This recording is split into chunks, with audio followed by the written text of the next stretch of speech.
ഇന്ന് വളരെ സിമ്പിളായിട്ട് ഉണ്ടാക്കാൻ പറ്റിയ ഒരു ബീഫ് കറിയുടെ റെസിപ്പി ഞാൻ പറഞ്ഞുതരാം. കൂട്ടത്തില് ചിക്കൻ കറി ബീഫ് കറിയായി മാറിയ ഒരു കഥയും. ആദ്യം തന്നെ കഴുകി വൃത്തിയാക്കി വെച്ച ബീഫിലോട്ട് കുറച്ച് മുളക് പൊടി, കുറച്ച് മഞ്ഞൾ പൊടി, ആവശ്യത്തിന് ഉപ്പ്, ആവശ്യത്തിന് വെള്ളം ഒഴിച്ചിട്ട് നന്നായിട്ട് വേവിക്കാൻ വേണ്ടി വെക്കുക. ഷാൻജിയോ ചേട്ടനൊക്കെ പോലെ അളന്ന് മുറിച്ച ചേരുവകൾ പറയാൻ എനിക്കറിയില്ല. എന്റെ റെസിപ്പീസിലെല്ലാം ഞാൻ എന്റേതായ ഒരു ഊഹാബോഹത്തിലായിരിക്കും ചേരുവകളെല്ലാം ആഡ് ചെയ്യുന്നത്. ഇനി ബീഫ് അവിടെ കിടന്ന് വേവട്ടെ. ഈ കാണുന്ന ഗംഭീര ട്രാൻസിഷനെ കുറിച്ച് എന്തെങ്കിലും പറയാനുണ്ടെങ്കിൽ കമന്റ് ബോക്സ് ഓൺ ആണ്. അങ്ങനെ തക്കാളി ഉള്ളി കാര്യങ്ങളൊക്കെ റെഡിയാണ്. കൂട്ടത്തിൽ ഈ കാണുന്ന പച്ചയരപ്പാണ് ഇഞ്ചി, വെളുത്തുള്ളി, പച്ചമുളക്. ഇതിങ്ങനെ അരച്ച് ചേർക്കണം എന്നില്ല കേട്ടോ. തലേ ദിവസത്തെ ബിരിയാണിക്ക് വേണ്ടി ഉണ്ടാക്കിയ അരപ്പാണ്. ബാക്കി വന്നപ്പോ ഇന്നത്തെ ബീഫ് കറിക്ക് ചേർത്തുന്നേ ഉള്ളൂ. അങ്ങനെ ചേരുവകളൊക്കെ റെഡിയാണ്. ബീഫ് ആണെങ്കിൽ വെന്തുകൊണ്ടേയിരിക്കും. ഇനി ഞാൻ ആ കഥ പറഞ്ഞു. ഒരു 4-5 കൊല്ലം മുന്നേ നാട്ടിൽ പോയിട്ടുള്ള വെക്കേഷനൊക്കെ കഴിഞ്ഞ് ഒമാനിലേക്ക് തിരിച്ചെത്തിയ സമയം രാവിലെയാണ് നമ്മൾ ലാൻഡ് ചെയ്തത്.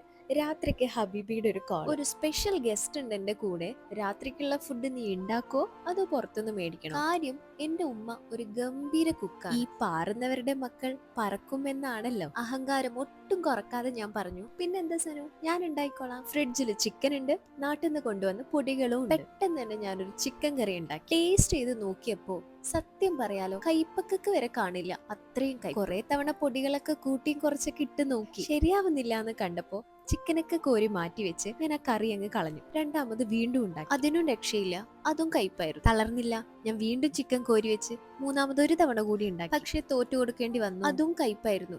എന്താണ് സംഭവിക്കുന്നതെന്ന് എനിക്ക് ഒരു പിടി ഉണ്ടായിട്ടില്ല. ഇനി ഇങ്ങനെ നിന്നാ പറ്റില്ലല്ലോ. ഉടനെ തന്നെ ഹബീബിനെ വിളിക്കുന്നു, കാര്യങ്ങളൊക്കെ പറഞ്ഞു. ഉടനെ തന്നെ ഗസ്റ്റ് അറിയാതെ ഷോപ്പിലെ സ്റ്റാഫിനെ ഹോട്ടലിൽ വിട്ടിട്ട് ഒരു ബീഫ് കറി വാങ്ങി കൊണ്ടു തന്നു. ഞാൻ അതിന്റെ പാർസൽ പാക്കറ്റ് ഒക്കെ പൊട്ടിച്ച് ഒരു കുക്കറിലേക്ക് തട്ടി അവര് വന്നപ്പോ അവരുടെ മുന്നിൽ അത് സെർവ് ചെയ്തു. പാവം കഴിച്ചുകൊണ്ടിരിക്കുമ്പോ കക്ഷി എന്താ പറഞ്ഞെന്നറിയോ? നാട്ടിൽ നിന്ന് കൊണ്ടുവന്ന ബീഫാന്ന് തോന്നൂല്ലേ, നല്ല ടേസ്റ്റ് ഉണ്ട്. ആൾക്കറിയില്ലല്ലോ പിന്നാമ്പുറ രഹസ്യങ്ങളൊന്നും. പിറ്റേ ദിവസം ഉമ്മാനെ വിളിച്ച് കാര്യങ്ങളൊക്കെ പറഞ്ഞപ്പോഴാണ് പറയുന്നത്, ചിലപ്പോ മഞ്ഞപ്പൊടിക്ക് എന്തെങ്കിലും പ്രശ്നം കാണും. അങ്ങനെ കൊണ്ടുവന്ന മഞ്ഞപ്പൊടി മുഴുവൻ തട്ടിക്കളയുന്നതിന് മുന്നേ ഒരു തവണ കൂടി വെച്ച് നോക്കാമെന്ന് കരുതി ഞാൻ ഒന്നുകൂടി ചിക്കൻ കറി ഉണ്ടാക്കി. കൊണ്ടുവന്ന പൊടികൾക്കും ഉണ്ടാക്കിയ ചട്ടിക്കൊന്നും ഒരു കുഴപ്പമില്ലാന്ന് എനിക്ക് മനസ്സിലായി.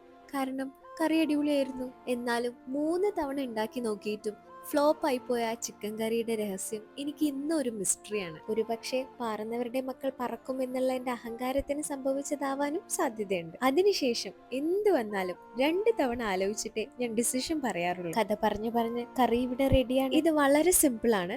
ചൂടായ ചട്ടിയിലേക്ക് എണ്ണ ഒഴിക്കുക, ഉള്ളിയിട്ട് നന്നായിട്ട് വേവിച്ച ശേഷം തക്കാളി ഇടുക, അതിനുശേഷം ഇഞ്ചി, വെളുത്തുള്ളി, പച്ചമുളക് പേസ്റ്റ് ഇടുക, നന്നായിട്ട് വഴറ്റിയെടുക്കുക. ശേഷം മുളക് പൊടി, മല്ലിപ്പൊടി, മഞ്ഞൾപ്പൊടി, ഗരം മസാല ഇട്ടിട്ട് നന്നായിട്ട് വഴറ്റിയെടുക്കുക. ഇതിലേക്ക് ആദ്യം ചിക്കന്റെ സ്റ്റോക്ക് ഒഴിച്ചിട്ട് നന്നായിട്ട് തിളപ്പിക്കുക. അതിനുശേഷം ബീഫും വെള്ളം ഒഴിച്ച് നന്നായിട്ട് തിളപ്പിച്ചെടുക്കുക. ഇനി നല്ല ചൂട് ഒറോട്ടിയും കൂട്ടി കഴിക്കുക. ഈ റെഡ് ആൻഡ് വൈറ്റ് കോമ്പിനേഷൻ കൊള്ളാം അല്ലേ? അപ്പൊ ശരി, ബൈ.